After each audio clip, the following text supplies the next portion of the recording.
The golden age of TV and film produced some incredible actors, voice talent, and performers, artists with skill sets that are rarely seen or heard in today's TikTok generation.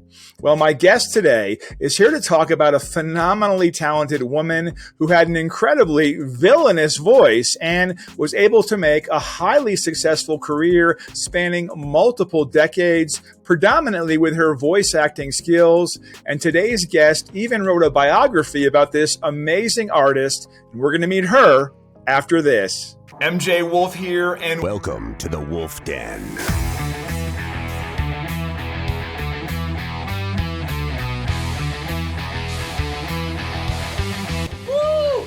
Oh, that's exciting. I like the way that sounds. Wow, I love to be in the Wolf Den. Thank you so much for having me.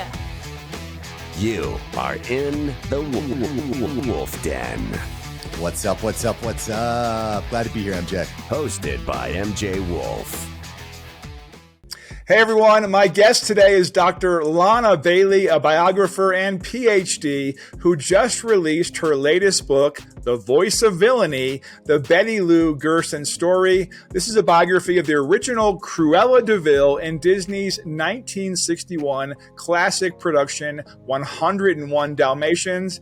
What's up, Doc? Welcome to the show. You are officially in the Wolf Den. All right. Thank you so much. I'm excited to be here.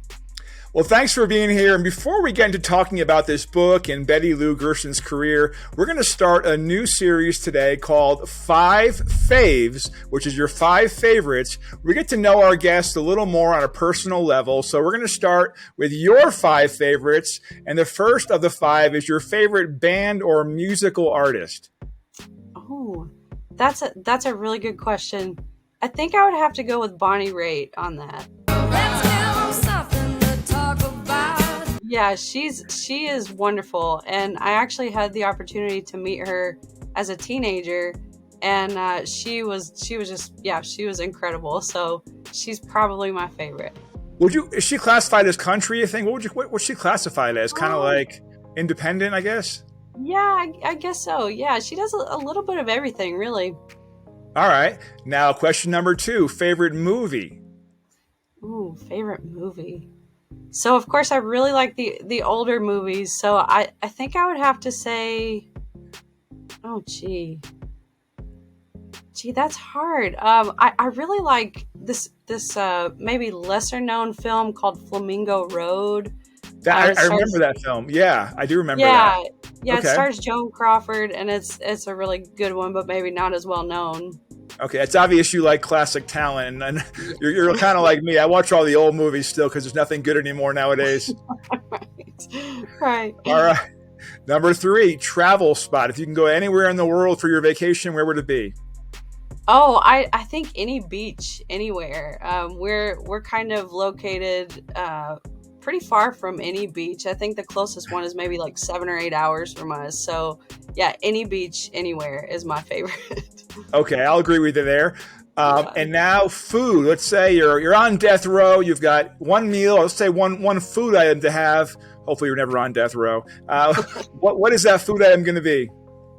Oh, I think it would be pizza, and then although it's not technically a food, coffee, because I could drink coffee all day, every day. All right, that's a good choice. I'll go with that. What do you have on your pizza? Just cheese, usually. Lots of cheese. Okay, I'm from the Northeast, so we have some pretty good pizza up there. And finally, question number 5 of the 5 faves, your favorite hobby? Oh, so I have 3 kids, so I don't know if I actually have a hobby, but if I did, I really like the old-time radio. That's something that I've more recently gotten into, and it's something it's just an art all of its own, so that's really fun to listen to. So it's obvious you like these characters, talking about old-time radio, and characters that can really create, because it's one thing to create an image or a likeness on TV when people can see you, but to come across when you have a powerful voice like Betty Lou did. What made you choose to write about Betty Lou Gerson? Had you ever met her in person? How did you become so passionate about this topic? Yeah, no, that's a great question. It's interesting because, like most millennials, I grew up with Betty Lou as Cruella de Vil, and nobody necessarily knows a lot about her personally, but everybody recognizes that husky voice of Cruella. And so I guess it was about 2 years ago when I was still writing my first biography, and my oldest daughter became really interested in the classic 101 Dalmatians. And it had been years since I had seen it, and rewatching it with her, I became really interested in who these folks were behind the cartoons, because those voices, I mean, you just always recognize those, but you don't necessarily know who's behind them. Captain Kingman! And in researching Betty Lou, I discovered that she was born just about an hour away from my hometown in Chattanooga, Tennessee. And so that was kind of a cool connection point. You know, you don't really think of Cruella de Vil as being like a small town Southern gal in real life.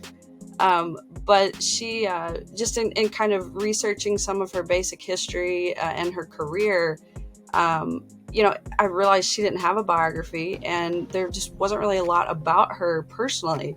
So I thought that would be really fun to research and write about her legacy.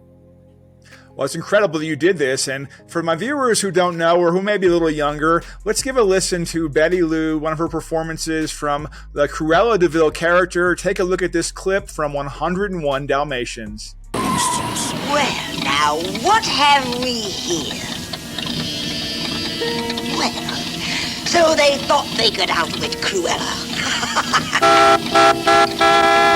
Jasper! Horace! Here's their tracks heading straight for the village. So wow, she's got an incredible voice in that clip there. So tell me about your journey in researching her, how you found out her background, and how this all came about, how you discovered all the facts on Betty Lou. Yeah, so it definitely required some digging, because there hasn't been a lot about her private life really in the public eye. And of course, she passed away in 1999, so time was against me in that regard too. But so for what I do with the biographic pieces that I've gotten into recently, now they are mostly about radio stars. And so there's an organization called SPURDVAC, and I'm really going to butcher the acronym here, but it stands for the Society to Preserve and Encourage Radio Drama, Variety, and Comedy. And so organizations like SPURDVAC they are just wonderful at preserving these old-time interviews and old-time radio recordings. And so for my first biography on Virginia Gregg, they were lots of help to me, and also with Betty's.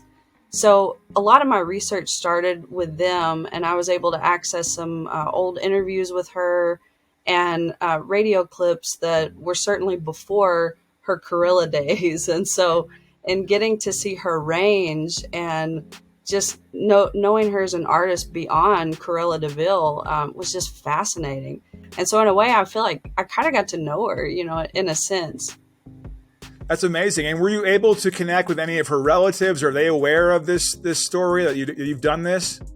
Yeah, so she did not have children. She had stepchildren, and I was able to connect with some of her extended family, and they gave me some great stories, and they were glad to see that there was an interest, in kind of preserving her legacy, because, again, it just hasn't been something that's been done before. And she was a fairly modest person. I don't know that she would have wanted like an autobiography when she was alive. So this certainly was something that just took some digging and collecting, even after so many years of her being gone. So is there any one particular story that you've heard about her that you could share that really kind of stands out about who she was as a person? That's a good question. I think, so I can talk a little bit about my favorite part of the book, and that may help to answer part of the question. My favorite part is when she moves from Miami, so kind of emerging from this very Southern upbringing and somewhat repressed upbringing as well, because she grew up in Birmingham and then went to high school in Miami, and she was she was brought up in these like very classical finishing schools for girls, and so you can imagine, I mean, they were very brutal in terms of expectations and rigidity. And so when she was about 19, she made the somewhat courageous move from Miami out of this repressive system on her own into Chicago. And so she was very young, and she started to experiment with her independence. And it's just a cool chapter on kind of coming of age and the things that she did to carve out her own path, and how she sort of overcame a lot of the rhetoric that she had been brought up under. And so I think one of the things that is the funniest about that chapter is, she was so scandalous because she started to wear red nail polish. And that was something that was completely forbidden, in these girls' schools. And she really, I think, championed over a lot of that and became very well known in radio in Chicago. That was the early days of the medium in general. I mean, that was kind of the hub of everything. And then, of course, she moved to LA and continued her success in radio, and then stepped into film and television from there. Tell me about her career in LA and what took place when she got there. Yeah, so she, her husband, his name is Joe Ainley, and he was actually a pretty big time radio producer and director. And I think he, in a sense, helped kind of get her foot in the door for certain shows and things. But there was another lady named Lorraine Tuttle. And a lot of people don't really know that name today, but she was huge in radio. And really from the 1930s to until it died in the 1960s. But she's the one that really helped give Betty her start as far as becoming really well known in Los Angeles, because Chicago was a whole world away from Los Angeles. So just because Betty was doing really well in Chicago, it didn't necessarily mean that it would transition well to LA, because it was a whole different group of players and really very different shows as well. So when radio started to die in Chicago, everybody moved west. And so I think the combination of Betty's husband and then also Lorraine, who she was older than Betty, and she said, you have a fabulous voice. Like, you have got to be introduced to these directors.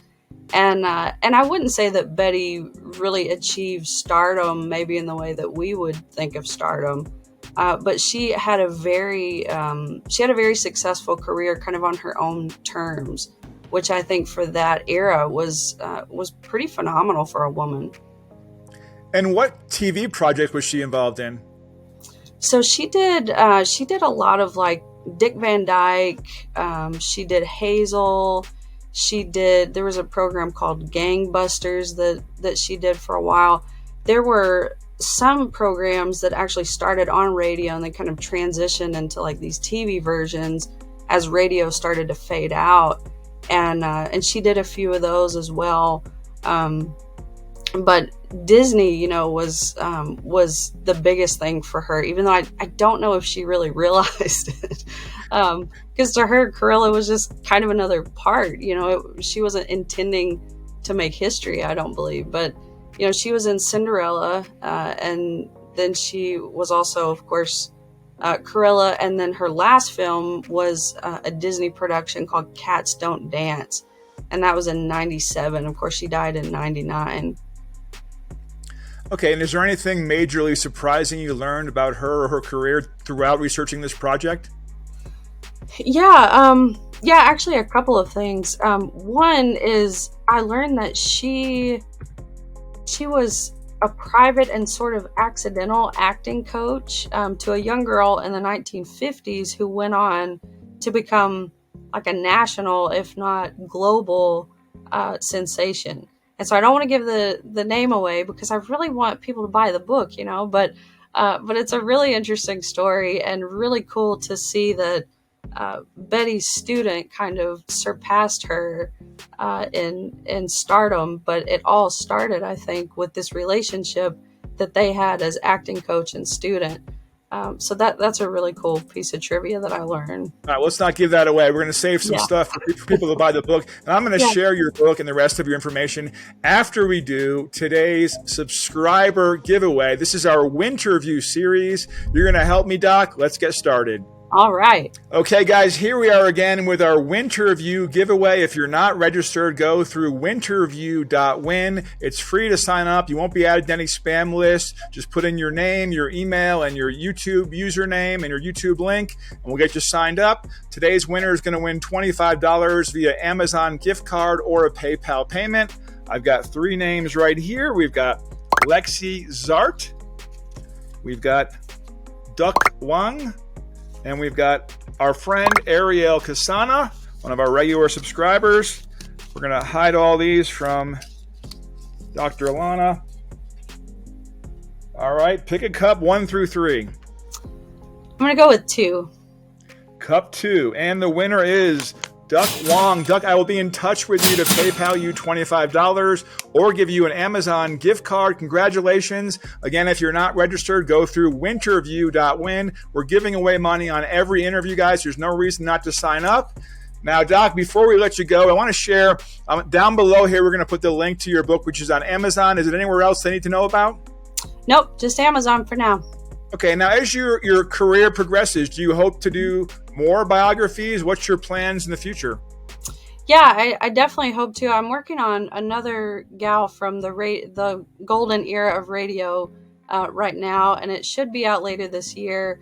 But then I have kind of a different project in the wings that it's also a celebrity biography, but it's more I think more of a morbid persuasion. So okay, we'll kind of see how that goes. Don't tell us. Yeah. All right, so guys, if you're watching now, go through the link below, pick up this book by Dr. Lona Bailey. It's an amazing book. Find out all more about what people really did when they had talent back. These are talented individuals that were able to create characters with their voice, not on TikTok dancing around. These are people who really had amazing skills back then. So, Doc, thank you so much for being here. You're officially released from the Wolf Den. Thank you so much.